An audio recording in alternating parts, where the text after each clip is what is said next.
Hi అండి. మీలో ఎంతమందికి భోంచేయగానే పాన్ తినే అలవాటు ఉంది?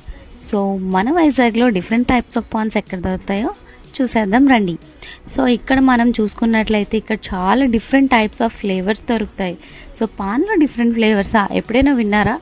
సో, చాలా డిఫరెంట్ టైప్స్ ఆఫ్ ఫ్లేవర్స్ అండి. మనకి నచ్చినట్టు కూడా కస్టమైజ్ చేసి ఇస్తారు. సో, ఇక్కడ మనం చూసుకున్నట్లయితే ఓరియో పాన్, చాక్లెట్ పాన్, పిస్తా పాన్, వైట్ చాక్లెట్ పాన్ అని ఇంకా చాలా డిఫరెంట్ టైప్స్ అయితే ఉన్నాయి. మనకు కావాల్సిన ఫ్లేవర్ కూడా కస్టమైజ్ చేసి ఇస్తారు ఇక్కడ. ఈ పాన్స్ ప్రైసెస్ అన్నీ చాలా రీజనబుల్గా కూడా ఉన్నాయి. 40 రూపీస్కి, 30 రూపీస్కి. సో అలాగే మనకి నార్మల్ పాన్ కూడా ఇక్కడ అవైలబుల్గా ఉంది. సో ఎగ్జాక్ట్గా ఈ పాన్ మహల్ అయితే మనం చూసుకున్నట్లయితే లాసన్స్ బే కాలనీలోని కామత్ రెస్టారెంట్ కొంచెం ఫ్రంట్కి అయితే ఉంటుంది. సో ఇలాంటి మోర్ వీడియోస్ కోసం just follow my page. Thank you.